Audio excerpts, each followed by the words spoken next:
Before Allah sends you the person you've been making dua for, He prepares you, He breaks you, heals you, reshapes you, not to punish you, but to protect the one you're asking for, and to protect you from becoming someone you would regret. Because the truth is, you don't just marry a person, you marry their mindset, their habits, their wounds, and Allah. He wants you to arrive healed, not half-broken. Lesson 1. He cleanses your heart from hidden attachments. Before Allah sends the person you've been praying for, He goes into the deepest corners of your heart and starts cleaning it. Because maybe you've moved on physically, but emotionally, there are still strings attached. You say, "I've let go." But your heart still replays the memories. Your mind still compares. Your du'as still echo names that Allah already removed. And sometimes, you're not praying for a spouse. You're praying for a specific person Allah is trying to protect you from. So what does Allah do? He slowly, gently, sometimes painfully, pulls out those attachments, not to hurt you, but to make space in your heart for someone better. Someone written, someone real, someone meant. Because your heart is not an apartment for rent. It's a home, and Allah won't allow someone new to walk in, while the old wounds are still living inside rent-free. You can't enter a new love story, still carrying the weight of someone who didn't value your soul. You can't offer a whole heart when pieces of it are still stitched to a chapter that's closed. So Allah purifies you. He makes you feel the heartbreak, so you stop romanticizing it. He lets time pass, so the fantasy in your mind is exposed for what it really was, a lesson, not a future. He removes your need to be chosen by anyone else, so you realize you were always chosen by Him. That's why it hurts sometimes, because we want healing, but we don't want the cleansing, and cleansing means pain. But here's the truth. If Allah allowed that person to stay, you might have never grown, you might have worshipped them, you might have settled, so He pulls them out. He erases their name from your future, even if you kept writing it in every dua. Why? Because Allah knows the heart He gave you, and He knows exactly who it was created for. And until your heart is emptied of what's temporary, you'll never make room for what's written for eternity. So don't resist the removal. Don't fight the detachment. Don't run back to what Allah has already blocked. Sometimes the heartbreak isn't a punishment, it's a deep spiritual surgery. To clean your heart from past loves, so you can finally receive a love that's written, pure, and safe. Because the person you've been praying for deserves all of you, not a heart still bleeding from someone who never stayed. So let Allah clean what you've been trying to cling to, because once He removes what's wrong, only then will He replace it with what's right. Lesson 2.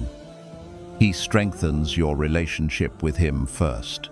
Before Allah sends you the person you've been begging for in sujood, He teaches you how to fall in love with Him first. Because if your happiness depends on a person, then that person becomes your God. Your emotions swing with their words.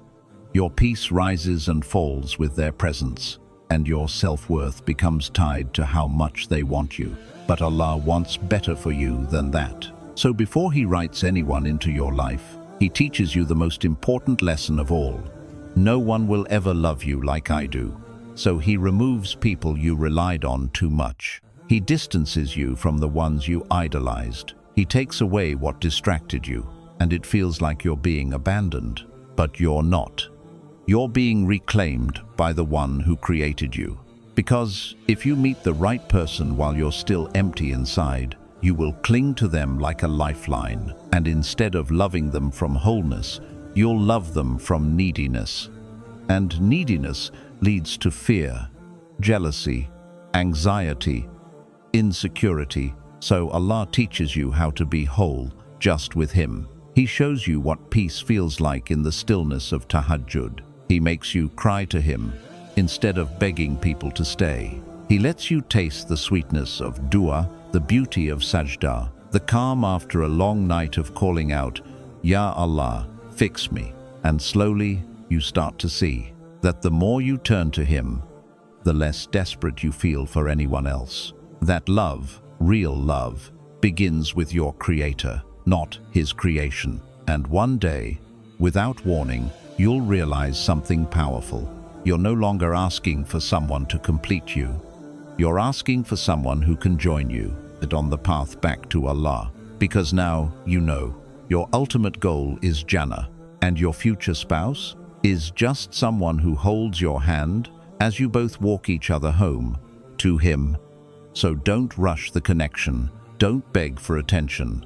Don't chase someone hoping they'll save you, because the real love story begins when Allah is enough. He wants to be your first love, so that when He finally sends the right person, you'll love them without worshipping them, you'll cherish them without needing them to survive, and you'll walk beside them, not behind them, not beneath them, but beside them, because your heart already belongs to the one who never leaves.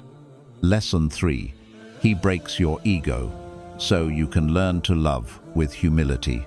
Before Allah sends you the person you've been praying for, He breaks your ego, not to destroy you, but to rebuild you softer, wiser, and ready to love in a way that's real. You see, many of us want love, but we still carry pride in our hearts. We say we're ready, but we want a love where we're always right, where we never apologize, where we love, but only if it doesn't cost us our comfort. But real love, it requires humility. It requires the ability to say, I was wrong, I'm sorry. Teach me how to love you for the sake of Allah. And that level of humility only comes after Allah humbles you. So sometimes He lets your plans fail. He lets you taste rejection. He makes you fall for someone who doesn't choose you. He puts you in a relationship that exposes your flaws, your anger, your stubbornness, your control issues. And you ask, why did this happen to me? But the truth is, it didn't happen to you. It happened for you because there were parts of you that weren't ready to carry someone else's heart. There were pieces of arrogance hiding in your personality that would have poisoned your future marriage. So Allah breaks you. He lets the mirror shatter. He lets the mask fall off. He holds your heart in His hands and says, now let me show you what love actually means. Love is not controlling. Love is not stubborn silence. Love is not a power game. Love is serving, sacrificing, listening, even when you're tired. It's choosing patience over pride, mercy over ego, growth over being right. And before Allah gives you someone else's soul to hold, He teaches you how to hold your own with gentleness. He teaches you how to say, my Lord, change me before you give me someone else to love.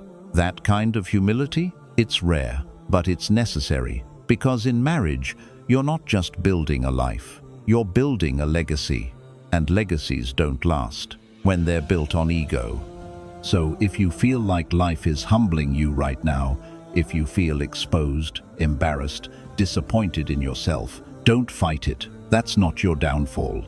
That's your training. That's Allah preparing you to love, with a heart that's gentle, mature, and rooted in taqwa, not in pride. Because when the person you prayed for finally arrives, they're not coming to worship you. They're coming to walk beside someone who knows how to bend before Allah, so they can stand strong beside them. So let the ego break, let the lessons in, and let humility soften you, because the person you're praying for deserves the version of you that knows how to love without arrogance. Lesson 4. He protects you from settling for less than what you deserve. Sometimes you think Allah is delaying your dua, but what you don't see is that He's actually protecting you from jumping into something too soon, from falling for someone who only looks good on the outside, but would have broken you from the inside. You see, when we're lonely, we stop asking, is this good for my soul? And we start asking, do they want me? But just because someone wants you doesn't mean they're meant for you. And just because someone looks right doesn't mean they'll treat you right. So before Allah gives you the person you prayed for, He protects you from the ones you were about to settle for. Because settling is easy. Staying is easy. But staying in something that's draining your soul is not a mercy, it's a test. And Allah, in His mercy, will block it. He'll make that person ghost you. He'll reveal things you were blind to. He'll create distance even when your heart wants to hold on. And you'll cry, "But I loved them. I thought they were the one." But Allah knows what your heart doesn't. That love isn't enough when it doesn't lead you closer to Him. So He'll close doors you were desperate to walk through. Not to hurt you, but because He heard conversations you didn't. He saw intentions you couldn't. He read hearts that you were too in love to read properly. And He knew, if I let you marry this person, you would have lost yourself. You would have shrunk. You would have been begging for love that should have been given freely. You would have spent nights wiping your own tears while praying for someone who sleeps peacefully. So instead, He removes it. And you're left thinking it was a rejection. But in reality, it was divine redirection. Because when you settle for less than what you were created for, you start to forget who you are. You start to believe that this is all you're worth. That love must come with pain. That staying quiet and small is the price of companionship. And Allah says, "No, I created you for more than this." So He delays your dua, not because He ignored it, but because He was saving you. Saving you from loving someone who doesn't know how to love. Saving you from marrying someone who's still healing from wounds you didn't cause and can't fix. Saving you from lowering your standards out of fear that no one else will come. He's saying, "I know what you asked for, but I also know what you need.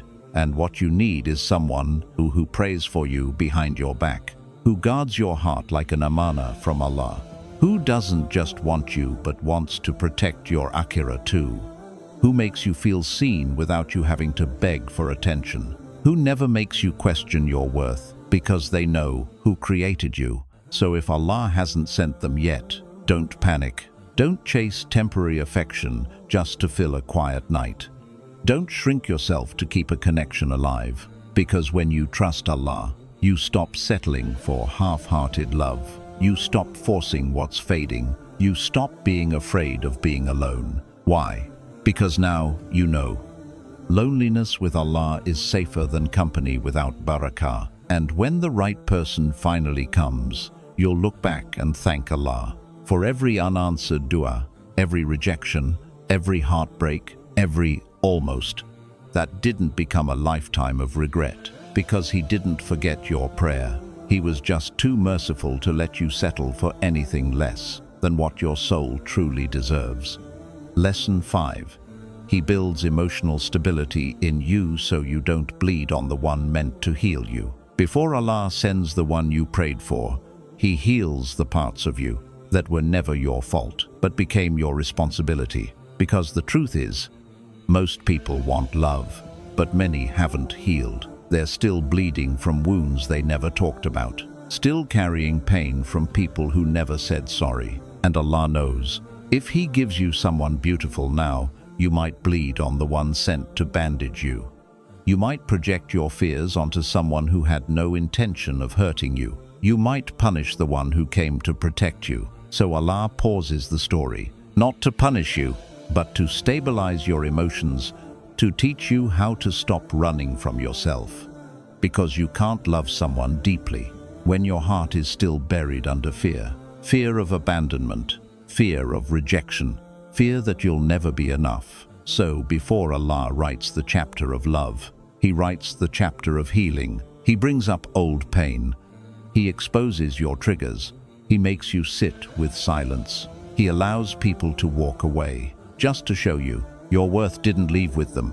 He teaches you how to calm your storms, so you don't make your future spouse feel responsible for calming them.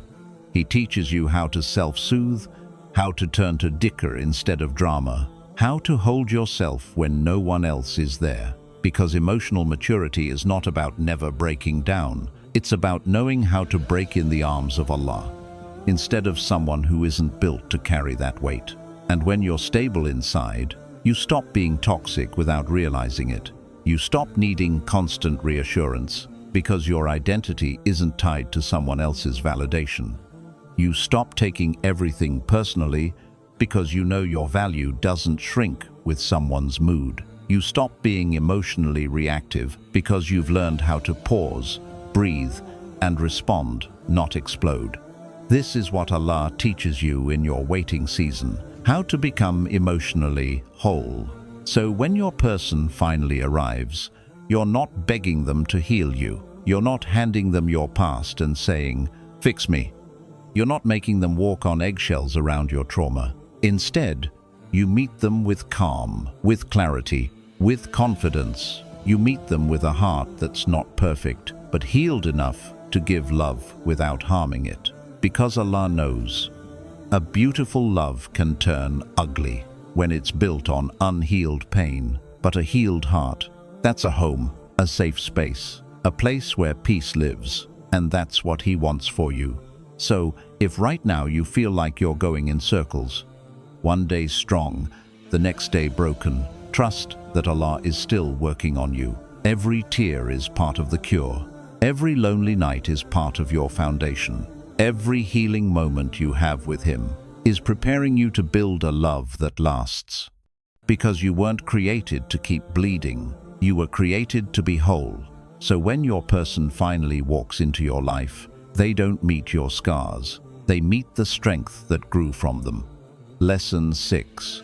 He teaches you the beauty of patience and delayed gratification. Before Allah sends the person you've been praying for, He teaches you something this world has forgotten: how to wait with trust, how to desire without becoming desperate, how to love the gift but never forget the giver. Because you see, we live in a world of now, instant replies, instant love, instant validation.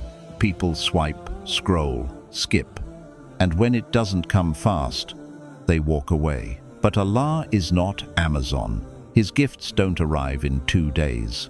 They arrive in perfect time, after they've shaped you. So before He gives you the person, He teaches you patience in the delay.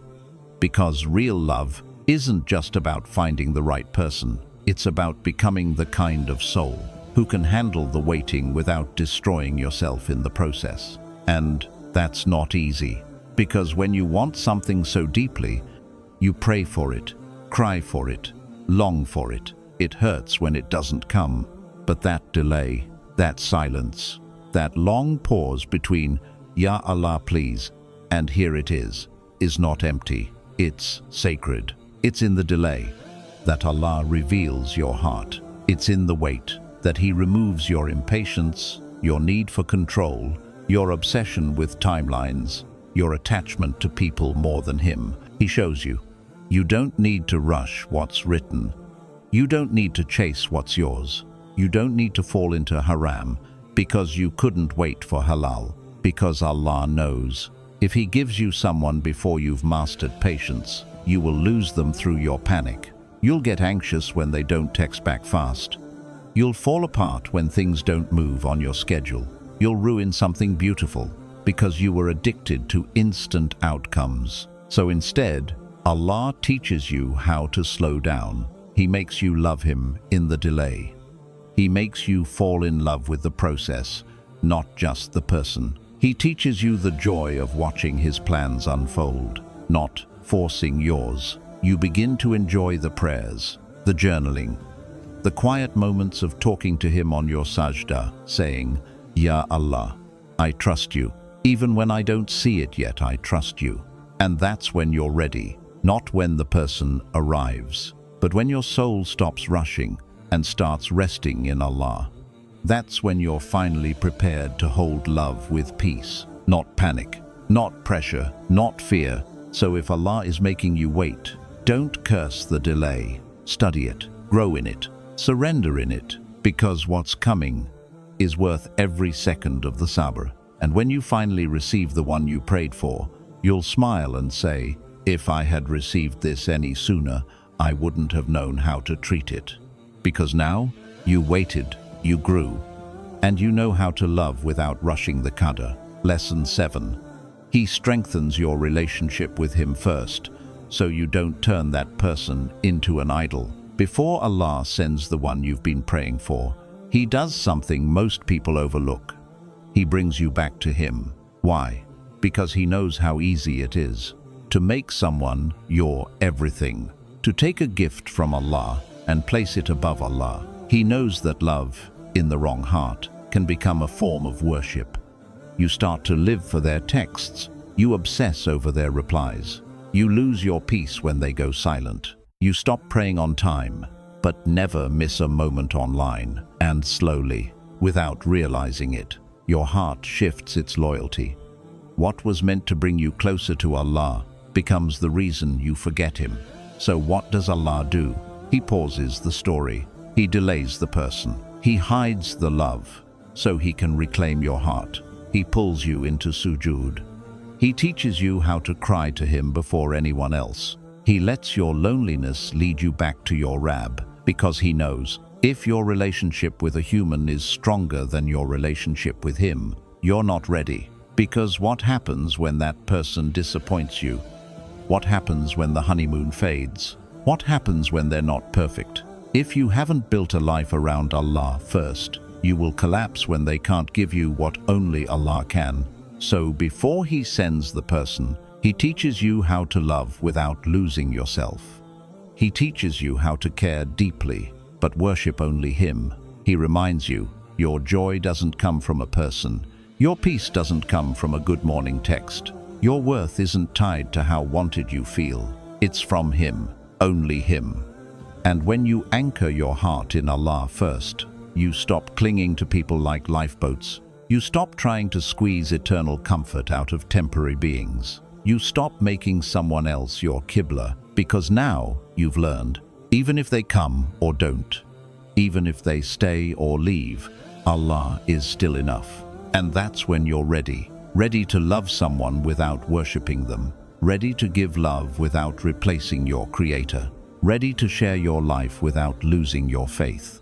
So if Allah is calling you closer right now, if He's making you spend lonely nights with Him, if He's not sending the person just yet, understand this. It's not rejection, it's protection. It's divine preparation.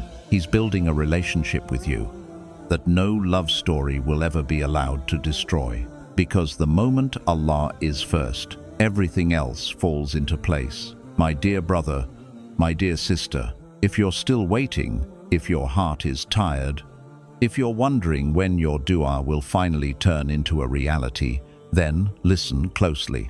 Allah is not punishing you with delay. He's preparing you with mercy, because you didn't just ask for a person. You asked for a soul who will complete your deen.